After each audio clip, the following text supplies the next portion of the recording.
अस्सलाम वालेकुम दोस्तों। आज हम लेक्चर 6 पार्ट 2 में कंटिन्यू देखेंगे फंक्शंस को। आगे बढ़ते हैं। कीवर्ड आर्ग्यूमेंट, जैसे कि हमने देखा कि फंक्शन के अंदर जो है हम आर्ग्यूमेंट पास करवाते हैं और फिर हम आउटपुट हासिल करते हैं या पैरामीटर डिफाइन करते हैं। कीवर्ड आर्ग्यूमेंट में क्या होता है कि आर्ग्यूमेंट जो है वो हम according to their positional argument define करते हैं। पाइथन हमें ये जो है फैसिलिटी देता है कि हम नॉन पोजिशनल आर्ग्यूमेंट जो है वो कीवर्ड्स आर्ग्यूमेंट के थ्रू यूज़ कर सकें और असाइनमेंट ऑपरेटर यूज़ करें। जैसे कि you can also send argument with the key assignment value, this way the order of the argument does not matter. देखिए यहाँ पर एक फंक्शन डिफाइन किया, इसमें हमने 3 पैरामीटर पास किए, child 3, child 2, child 1, print the Elder. इसकी आउटपुट जो है हम बाद में लास्ट में देखेंगे 1 बाय 1, जैसे हम सीक्वेंस में लेके चलते हैं। तो इसके आउटपुट में जो आंसर आएगा, प्रिंट जो आएगा द एल्डर चाइल्ड इस, ये आएगा ईमेल। नेक्स्ट चलते हैं। इसके बाद आर्बिट्री कीवर्ड आर्ग्यूमेंट्स, जैसा कि आपने पहले देखा था कि हमें पता ही नहीं है कि आर्ग्यूमेंट कितने पास करने हैं फंक्शन के, तो उसके लिए आप सिंगल स्टेरिक लगा रहे थे। अब यहाँ डबल स्टेरिक की बात हो रही है कि इसमें आपको पता ही नहीं है कि कितने जो है वो फंक्शन के अंदर पैरामीटर से डिफाइन है, तो इसके लिए हम डबल स्टेरिक यूज़ करेंगे। This way the function will receive a dictionary of argument and can access the items accordingly. Function का नाम पहले लिखा, कीवर्ड डेफिनेशन, फिर फंक्शन का नाम डबल स्टेरिक और फिर पैरामीटर का नाम फॉर की वैल्यू इन आर्ग्यूमेंट प्रिंट। और ये जो है कर्ली ब्रैकेट्स हम यूज़ करते हैं फॉर्मेट सेट करने के लिए। ठीक है, ये हम प्रैक्टिकल में देखेंगे। इसका आउटपुट जो है ये आएगा, Syed, middle name Umar, last name Talha, age. तो यहाँ पर जो है जो हम वैल्यू इनपुट करेंगे वो आउटपुट आएगा एक ही लाइन में। देखते हैं आगे नेक्स्ट। इसके बाद है डिफ़ॉल्ट पैरामीटर। इसमें क्या होता है कि the following example shows how to use a default parameter value if we call the function without argument uses the default value. अगर हम किसी फंक्शन को कॉल करेंगे तो डिफ़ॉल्ट वैल्यू उठा लेगा। यहाँ पर एक हमारे पास फंक्शन हमने डिफ़ाइन किया कंट्री, और country is equal to Norway, वो प्रिंट करवा रहे हैं एक लाइन प्लस कंट्री। कंट्री के साथ जो है वो प्रिंट हो जाए M from plus country, country add हो जाए। अब कंट्री में देखें, अब यहाँ मैंने डिफाइन किया हुआ है स्वीडन, इंडिया, और ये खाली है, तो ये बाय डिफ़ॉल्ट वैल्यू उठा लेगा नॉर्वे। तो ये भी हम आगे आउटपुट में देख रहे हैं। ये सिर्फ समझाने के लिए एग्जांपल से, आप इसमें वैल्यूज़ अपने जो है जो चेंज कर सकते हैं, कोई इशू नहीं है। आपको बेसिकली सिंटैक्स का पता होना चाहिए, पैरामीटर का पता होना चाहिए कि किस तरह पैरामीटर या आर्ग्यूमेंट डिफाइन करेंगे और किस तरह लिखेंगे। बाकी वैल्यूज़ जो है आप कुछ भी इसमें अपने हिसाब से दे सकते हैं जो इन्वर्टेड कामाज में दी गई हैं। फंक्शन का नाम भी आपको मैंने बताया था पहले क्लासेस में, क्लास 6 पार्ट 1 में, वो भी आप अपनी मर्ज़ी से नाम लिख सकते हैं। उसके बाद passing a list in argument, list कैसे पास करेंगे। You can send any data types of argument to function, string, number, list, dictionary, and it will be treated as the same data type inside the function. यहाँ पे define किया हमने function और उसमें argument pass किया food, और यहाँ पर लूप चलाया हमने फार का, एक्स इन फूड, यानी ये लूप चल रहे जब तक फूड के अंदर जो लिस्ट के फूड के अंदर जो चीज़ें वैल्यूज़ मौजूद हैं वो कंप्लीट नहीं होती। फूड के अंदर क्या है, एप्पल, बनाना, चेरी। तो ये जब आउटपुट आएगा तो ये पूरा यहाँ तक चेरी तक आउटपुट आएगा, एप्पल, बनाना लिस्ट की शक्ल में आएगा आउटपुट। ये भी हम देखें जुपिटर नोटबुक पे जाके आउटपुट। फर्दर बढ़ते हैं आगे। Return values, to let a function return value use the return statement. अब आप चाह रहे हैं कि रिटर्न वैल्यू आपको मिले, तो इसके लिए रिटर्न फंक्शन आप यूज़ करेंगे। कीवर्ड लिखा डेफ फंक्शन एक्स की जगह पे आप आर्ग्यूमेंट में कुछ भी लिख सकते हैं, ए लिख दें। अब रिटर्न करें आप 5 स्टेरिक, एक्स को रिटर्न करें, रिटर्न होकर वापस आए 5।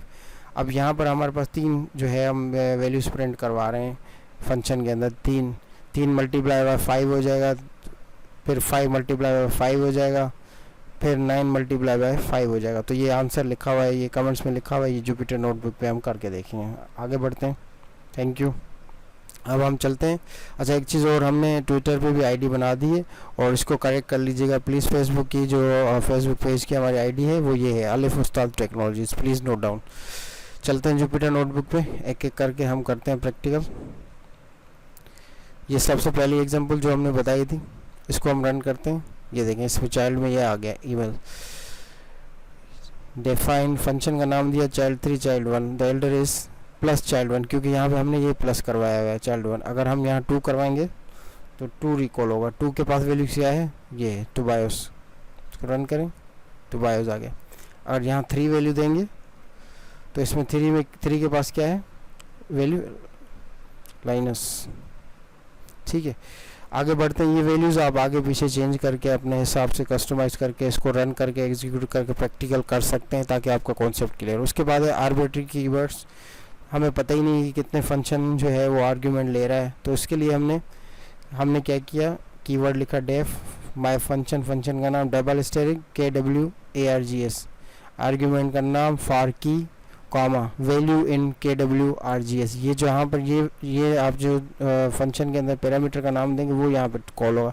और फिर उसके साथ डॉट एटम्स लिखेंगे, फिर print bracket start single quote दे दें या डबल कोड दे दें, curly bracket is dot format की कौन सी है ये, और वैल्यू इसके अंदर जो पड़े हुए हैं तो ये हम कॉल करेंगे। और फिर उनको प्रिंट लेने के लिए हम वाई फंक्शन के अंदर फर्स्ट नेम लास्ट नेम सब डिफाइन करें। अब इसका आउटपुट देखें, फर्स्ट नेम में क्या था, मोहम्मद आ गया। मिडिल नेम में क्या था, नईम। लास्ट नेम में क्या वैल्यू पड़ी हुई थी, थेबो। एज से यहाँ से उठा ले। ईमेल क्या थी, ये। तो इसमें आप वैल्यूज़ आगे पीछे करके अपने जो है वो आउटपुट को चेक कर सकते हैं कि आउटपुट सही आ रहा है या नहीं आ रहा है। तो ये फॉर्मेटिंग सेट करने के लिए है कर्ली ब्रैकेट्स। आगे बढ़ते हैं। उसके बाद है डिफ़ॉल्ट पैरामीटर वैल्यू। अब ये डिफ़ॉल्ट पैरामीटर वैल्यू जैसे हमने पहले ही डिस्कस किया है स्लाइड्स के अंदर, कंट्री इज इक्वल नॉर्वे। अब इसको हम रन करते हैं, यहाँ पे ये खाली है, बाकी सब में तो हम डिफाइन कर रहे हैं ना कि कंट्री के साथ असाइनमेंट ऑपरेटर मिलाया तो उसके साथ क्या आएगा, पहली लाइन में स्वीडन, फिर इंडिया। और यहाँ बाय डिफ़ॉल्ट वैल्यू क्या उठाएगा, ये नल है, खाली है, तो ये नॉर्वे उठा लेगा। और लास्ट में ब्राज़ील। इसको रन करके देखते हैं।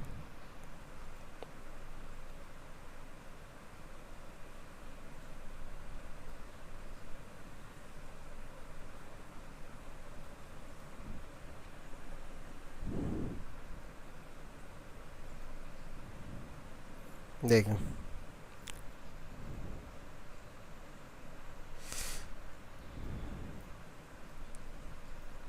दोबारा चलते हैं स्लाइड में। देखिए हमने क्या मिस्टेक की है।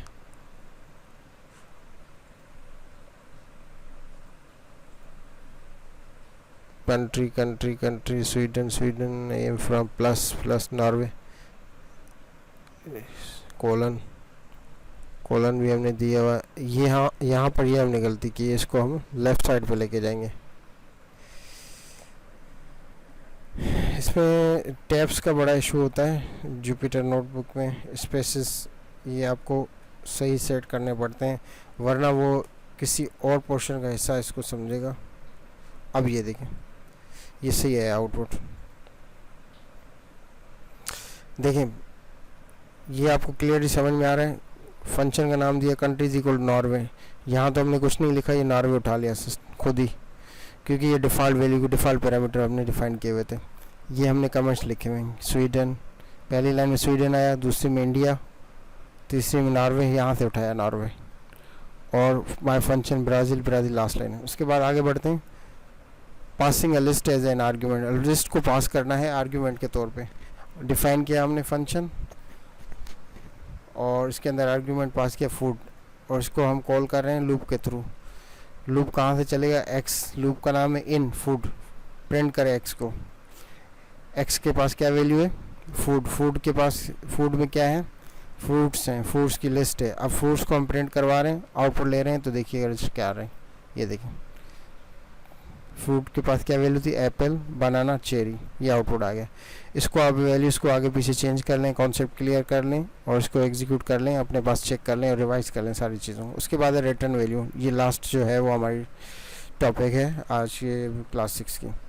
अब यहाँ पे जो मैंने बताया था कि डिफ़ाइन किया हमने, फंक्शन का नाम लिया एक्स, 5 मल्टीप्लाई बाय एक्स, तो यहाँ पर जो x की वैल्यू है वो 3 पड़ी हुई है, तो एक दफ़ा जब प्रिंट मल्टीप्लाई होगा 5 से तो 15 आएगा, फिर दोबारा मल्टीप्लाई होगा 5 से तो x के पास वैल्यू क्या होगी 5, तो 25 आएगा आंसर। और जब 5 को 9 से मल्टीप्लाई करेंगे तो 45 आएगा। देखते हैं हम रिज़ल्ट इसका, देखिए ये रिज़ल्ट आ जाते हैं। ठीक है दोस्तों, मिलते हैं अगली क्लास में इंशाल्लाह नए लेक्चर के साथ। काइंडली चैनल विज़िट करें, सब्सक्राइब करें, रिव्यूज़ दें, कमेंट्स दें, ताकि आगे हम मज़ीद इसको बेहतर कर सकें class. Thank you so much, अल्लाह हाफ़िज़।